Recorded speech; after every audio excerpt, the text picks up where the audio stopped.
welcome to another exciting adventure with the Cranky Geeks. Let's introduce today's guests. Was that cool? Starting with John Dvorak, head crank, that's me. Sebastian Rupley follows. He's the co-crank, and he's the editorial director of PCMagcast.com, and I'm sure they have a PC Magcast this week, and I'm sure it's about either security or storage. Hosted email solutions. Ooh. Wow. Well, you guys are going out on a limb now. Yeah, storing your email out in the cloud. Huh. And sitting over there next to him is the fabulous Dave Mathews, who just calls himself an inventor now, and tech journalist, looking for want of a better title. He's actually got too much money, so he doesn't really need a title. I wish. And on my left is Andrew Eisner, who's the director of content and community, one of those bogus titles, if ever, of a company called, it's either Retrorevo, It's a Retrievo, as in retriever. What does Retrievo do? It's a site that specializes in consumer electronics products, so gadgets an Engadget, Gizmodo. Sort of, yeah. Gadgetlicious. Yeah, well. Gadget Mania. Gadgets Gadget are very World. popular, yeah. Gadget. So we have all a those few different things sites. that we okay, do. Sure.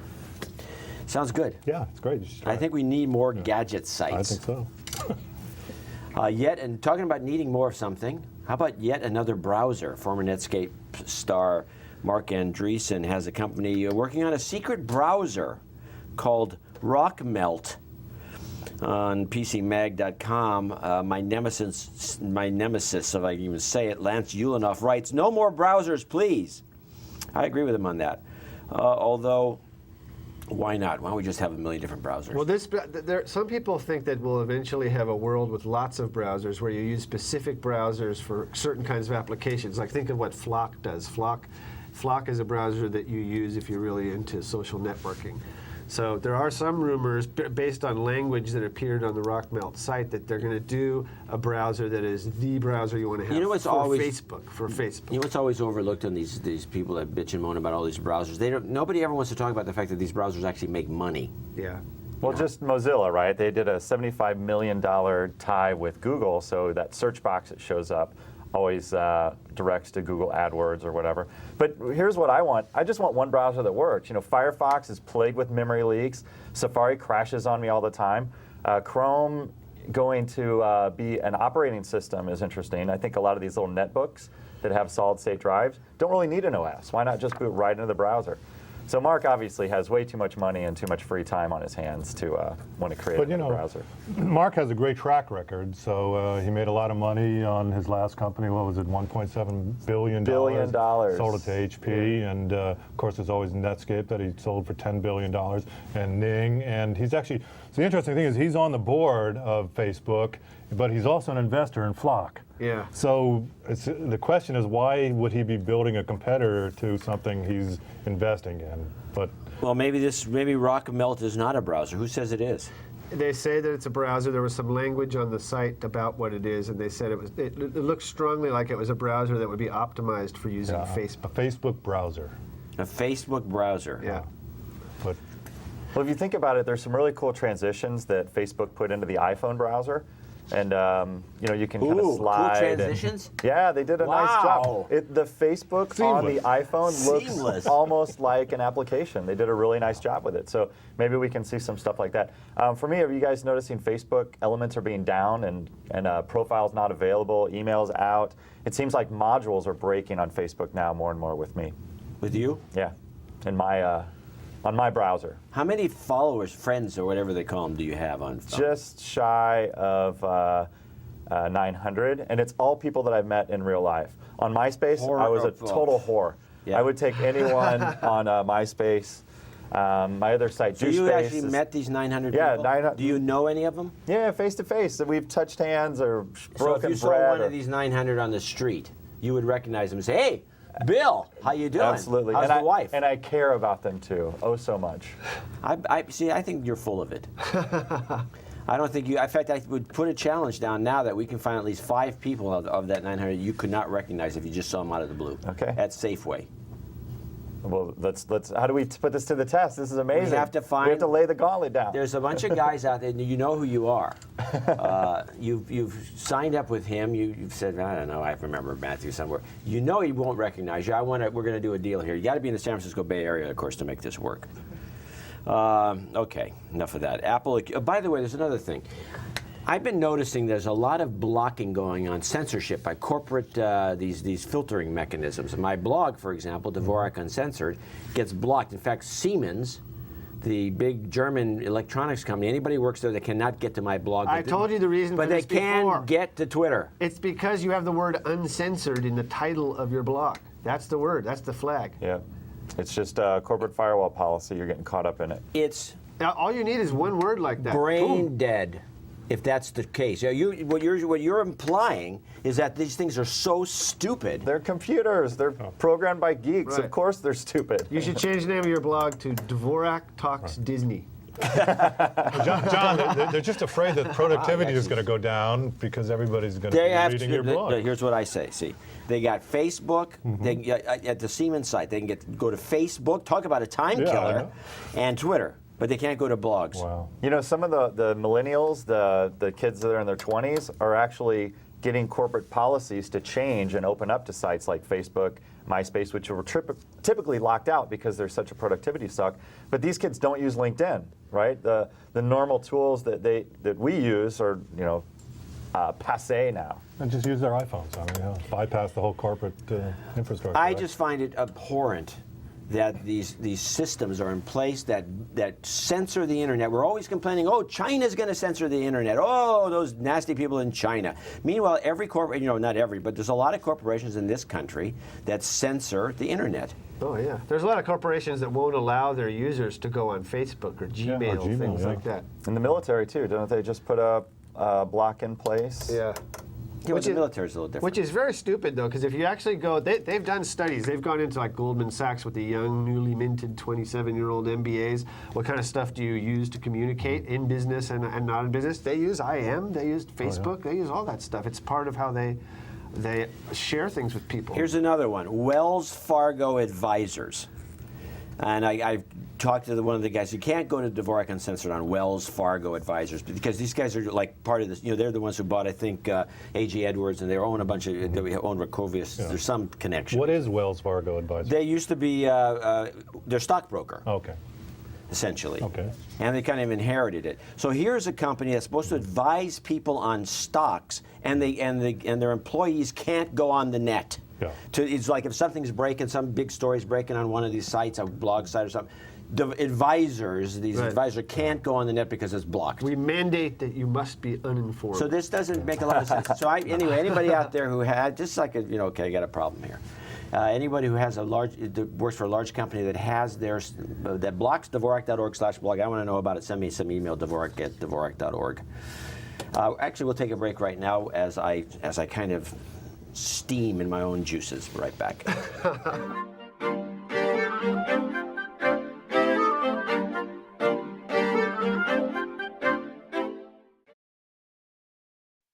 I'm Danica Patrick, IndyCar driver and GoDaddy girl. I know a little bit about speed, so take it from me. If you want a fast way to make a name for yourself on the internet, GoDaddy has everything you need. GoDaddy got me online fast, and they can do the same for you. .com names as low as $1.99. When you have something to say it at GoDaddy.com. Hey, by the way, if you downloaded the show, you might want to watch it live sometime. We do it every Wednesday at 12:30, and you can get to it through Ustream.com. And also, there's a chat room that we've opened up that you can kibitz in the background. And somebody's paying attention to it, but we're probably not going to because we're too busy. With regard to that GoDaddy ad you just saw, domain names with GoDaddy.com are up to 70% less than the competition. Plus, as a Cranky Geeks viewer, use the code word CRANK, C-R-A-N-K, get another 10% off. And note that some restrictions apply. See the site for details.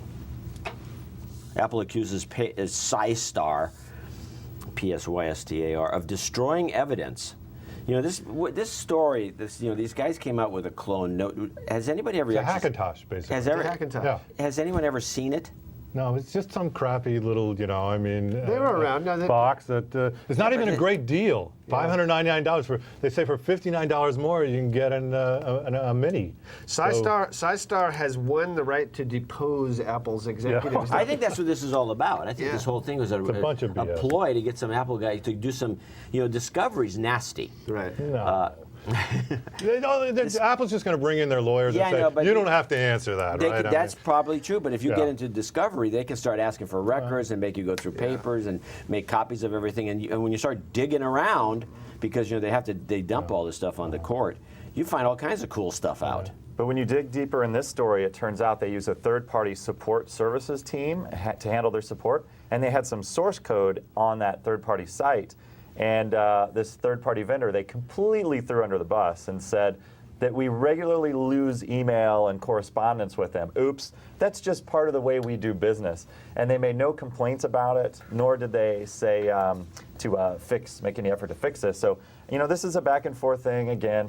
Apple really loves locking down their hardware and controlling the whole experience. The only benefit about buying a Psystar box is it's a big tower, so you could put different video cards in it or the latest NVIDIA, whatever. So there is upgradability, and Steve Jobs doesn't like that. He gives us what he wants at his time. Yeah, that's what he does.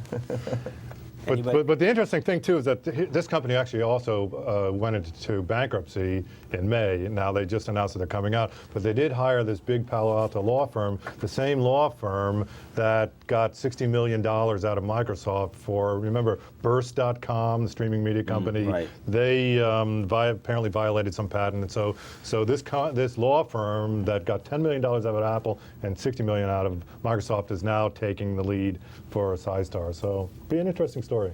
So you have, can somebody get a shot of the desk over here? This guy's got I do my research, John. This guy's got more notes than anybody. I take It's just a bunch of Sky. Can you even read this stuff? Get away from my notes. Can you even read the stuff that you've written? That's scribbles. You should be a doctor. I should.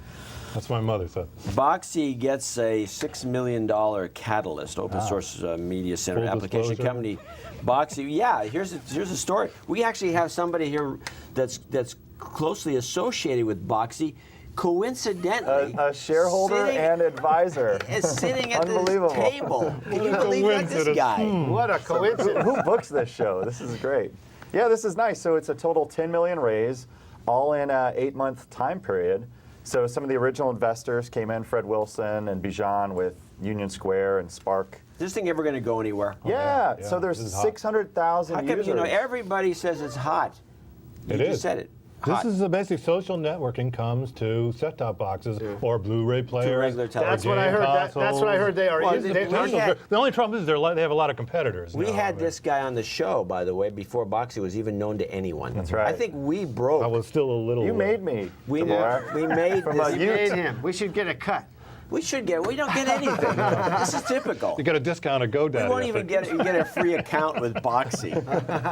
No, but I heard that the Boxee folks are talking with the consumer electronics device. That's right, yeah. So ideally, Boxee was going to create their own hardware in-house, but in these economic times, it's very difficult to do so. So by taking this open software, open architecture approach, we can build the software to work on mini boxes. So no announcements yet, but I'd be watching the company for CES. And by 2010, we'll have several devices out there. And like what you said, it could be anything from a Blu-ray player. Ultimately, I'd like to get it inside of televisions directly, Yeah. but that's a couple-year deployment. That's what I would want. I want to Yeah. be able to watch TV and all the internet-based Connected TV, content in one That's right. place. And right now, with one the interface. the processors in televisions are very unsophisticated. They're just doing widgets now. Samsung has some screens that do Yahoo widgets, which was their purchase of, I guess, Confabulator.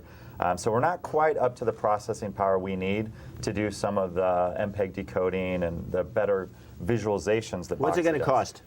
What's it going to device- cost? What's it going to add to the cost of a television set to have an MPEG decoder that takes the great Cranky Geeks show, for example, and makes it look like we're doing it in a studio? So with the hardware that Boxee's running on today, it's about a $30 cost. What we're trying to do is work that down to something like the other players, like the Roku player retails for $99, but that just streams media from MLB, Netflix, of course, and then I think they do Amazon Unbox or whatever they call that these days. But that is a very low BOM. That's like a $15 BOM. So what we're doing is trying to make Boxee run on as lightweight of CPUs as possible. And at the same time, you've got Intel, which is putting more technology for video decode in their Atom line, and NVIDIA, which is trying to do a line called Ion, which is, again, a lightweight, low-cost product. But nowhere has there ever been an operating system designed for the living room to run on a lightweight box. It's always been proprietary, closed systems. And Boxee's shattering that, because not only is the hardware going to be open, but also the software and the content will be open too. And that's what the big story is with Boxee. That's why it's getting so much excitement from venture capitalists. See, he could be like, where's the PowerPoint? I know, where is the PowerPoint? So my advice Let me would show be, you. my advice to you is, don't use the same people that designed my crappy Comcast box. Oh, right, I mean, yeah. I don't know if you have a Comcast box, but mine hangs I all the use the time. Dish Network. Oh, you do? It's Oh, that that's probably a works better. terrible That's UI as probably well. But John is It works for me. Comcastic. He's Comcastic. I am Comcastic, but I don't. Yeah. But for my TV, I use the Good, Dish so that's a Network. wise He has the decision. triple play. You know, I don't have. I have. You know, they gave me the cable and I have the internet because apparently it's on the same thing. They say, yeah, but I don't have the phone thing. I'm only buying the high-speed internet from Comcast. Do you have home phone service? You're kind of old. You would. Huh? You'd have Doesn't everybody have a phone? I think that's so great. You know, where we dropped our phone lines as early adopters, you know, right when Vonage came out, the kids coming out of school now have no desire to either get Vonage or a home phone line. And I think cable TV is next as well for them to either drop. Maybe they have in their dorm room when they're there with all their friends chipping in. But when the millennials, et cetera, get out on their own, I think cable's going to be the dodo bird like telephone was. Maybe. I'll tell you this much about having a real landline. The quality is better. The quality is better. We require them on our PC Magcast webcasts. You can totally tell the difference. Also, those headsets are very overrated. The audio quality, even on the really good ones like the Plantronics one, not as good as the landline. Are you talking the wireless? Yeah. Or The wireless headset. yeah. See, there's HD telephone coming out next. That's what we'll have to worry about in 2010. And if you make a Skype call, you can see that's elements of wide bandwidth telephony. So they're trying to get that into telephone handsets as well, to give you a reason to get off your cell phone and get onto a landline. The cell phone's terrible. Cell phone's I have terrible. I have these, you know, people that think that they heck with the landline. Let's just do cell phones for everything. So they have a cell phone, and they're in their house with it. And they don't have the femtocell. I mean, generally speaking, nobody does, which is that little device that lets you extend the range of a cell phone locally. And I can't understand them half the I time. know. What? They pick up and say hello, and then you can't hear them say hello, and you're like, have you answered the phone? Are you there? No, the cell phones suck. Ever since they went from analog to digital. Right. Cell phones will do everything now except allow you to make a good telephone call. Exactly. And we're going to have to right. take a break. We'll be right back right after this.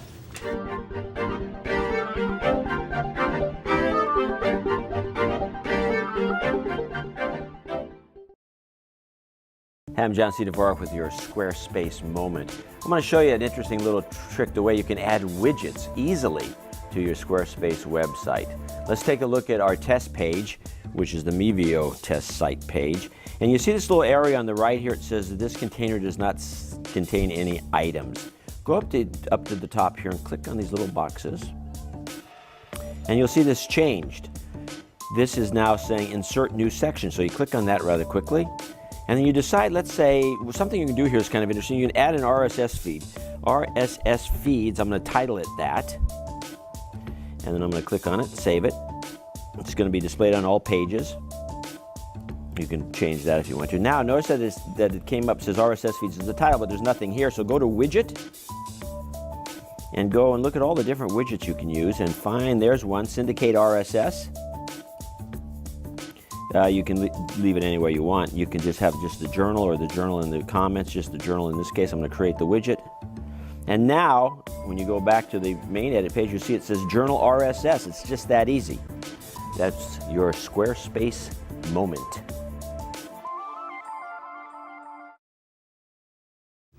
Welcome back to Cranky Geeks. So we're listening here from the chat room over here. Apparently, some woman is a big fan of Boxee and says that she's in love with Dave Mathews. No, she didn't. Yeah, she said that's what it was. she was Wasn't cutting that her. it? She was cutting her cable and then using Boxee as a replacement. So it's happening. It's That's going exactly on. what he said. Yes. That's right. Oh, I thought it was something It was else. in his PowerPoint. I must have misunderstood. Let me do my Ross Perot and show you a chart and graph. Can I show you that Is that your best imitation of Ross Perot? right now? The Department of Justice defends a 1.92. You know this case has been dragging on. We've been talking about it on and off. This woman, Jamie Thomas, Single mother. single mother, poor Native single American. Yeah. mother. Oh, I didn't know that. Yes. A single mother and Native American. Who loves Jesus? She was nicked at $1.2 million for sharing 24 songs via Kazaa because, like most people that never use Kazaa, they didn't realize that it keeps you online. Right. And kind of, I think they should make them pay for it. So the Department of Justice now says, yeah, it's teaching them a lesson. Her bill for the 24 songs is $1.92 million, which a lot of people think is a little stiff.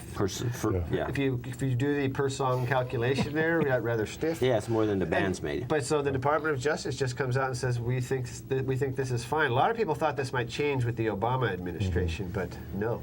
Well, you know, the administration really doesn't make a lot of difference. It's the quality of the hookers that the RIAA provides Congress. That's really the Wow, that's a bold statement. Do think? you have any substantiating evidence for that one? No, but I'm hoping that somebody sends me some evidence. Okay.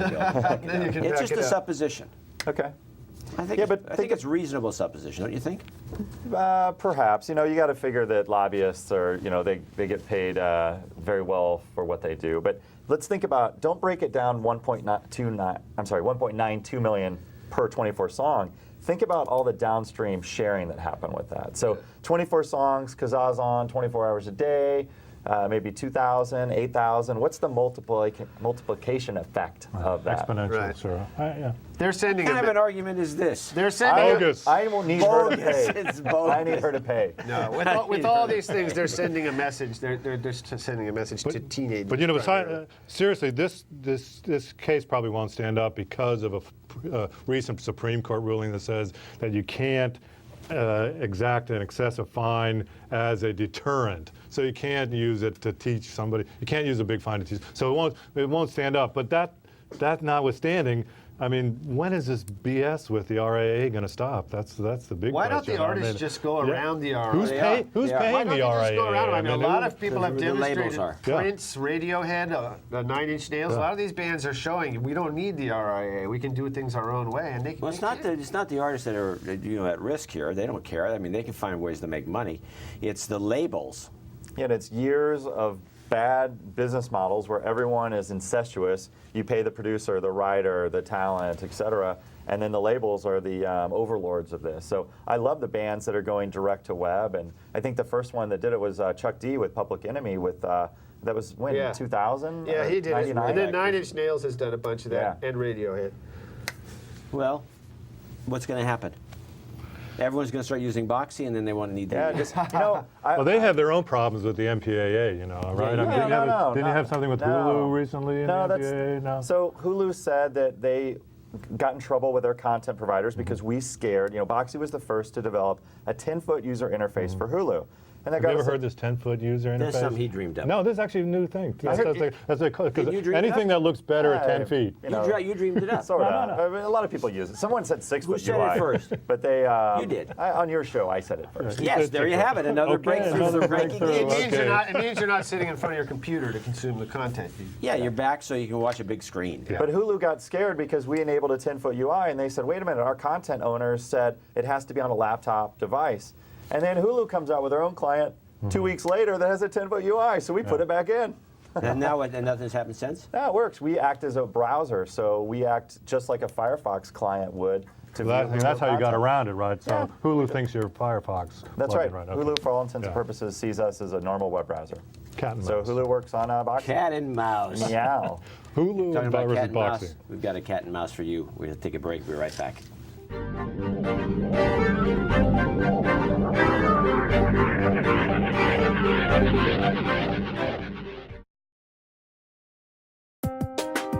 Good Clean Tech promises to report on the latest eco-friendly developments. That way, we'll always be able to remember moments like these. Visit goodcleantech.com, the independent guide to eco-technology. Hey, if you're looking for the perfect match, go to eharmony.com. Use the code EHCranky and you'll get 4 months for the price of 3. That's eharmony.com, the code EHCranky. Hey, so let's do this one. Stopping the newspaper death march. In a recent column, I laid out a prescription for saving dying newspapers through immediate and drastic downsizing. Now, this is something that's interesting to me because I don't understand why there's so many businesses out there that could be actually done in the field, and people wouldn't need a central office, which is a lot of overhead. You know, it costs a lot of money to put up a big building and then to put heat into it, light it, give everybody a desk, buy everybody a computer, and then they wonder why they're going Right, so they could when they should be out in the field doing reporting. They could virtualize the infrastructure of the newspapers, but where I disagree with your column is that's exactly what's threatening the newspapers is these virtual organizations like blogs. Blogs don't have offices and expensive folks who work there and all that. That's virtual people from all around contributing to the blog. Yeah. It typically What's is. wrong with that? It's cheap. Well, yeah, so that's the model that is actually defeating the newspaper. Yeah, well, they should adopt that model, don't you think? Yeah. You know, I used to give a speech on telework. And it's the funniest thing because, and so I got... Is that a term from the 60s? What is that? Telework Epcot? What is no, that? Telework became the term. I didn't agree with it because I always thought telecommuting was a better word. But over time, it just evolved into telework. But anyway, the point is that you start talking to people about it, and the younger people, the people that you're talking about, you know, using the cell phone, you know, the ones that you seem to have a lot of fans, they're the worse. I've run into, they start up a little company in Silicon Valley, and they're like a bunch of Nazis. It's like, oh no, I want to make sure I see my employees. I want to make sure they're at the meeting every day. Yeah. We have to have a meeting. But that's just a sense of they want the power, and you know they all cram in an apartment in Palo Alto, so there's 14 of them in a hot, sweaty box, and it's disgusting. Yeah. But I've been freelance writing since the early 90s, and even with the Zip Davis properties, and it's been great. I can do the work from home. I can work. I can go out and interview if I need to, come back in and have a nice, quiet environment. So this, I'm totally on board with you on this one. I'm not. Why not? Because you want to see the employees. I want to look over their shoulder. First of all, imagine all the president's men without the copy desk, all right? I mean, you don't have no movie, you have no story. Well, yeah, it would ruin it. No, the story would still be valid because it's a history story. I'm telecommuting here from... So, no, seriously, I think, you know, there's a lot to be said for the interaction, for people interacting. Crap. And I don't think the expense, I bet you if you look at it, I don't think the expense is that huge. In fact, well, how does the San Francisco Examiner, or Chronicle, I'm sorry, how do they lose $1 million a week?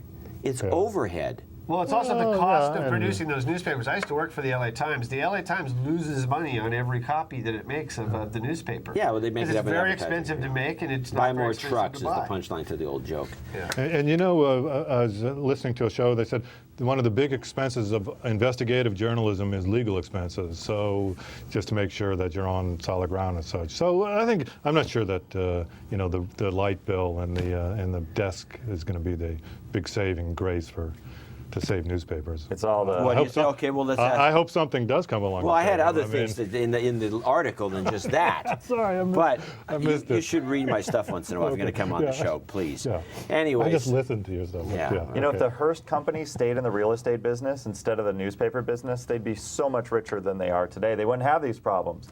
Right? Have you noticed that? Yeah, no, there's like Southern Pacific's the same way. Yeah. Personally, I think the solution is a non-profit newspapers.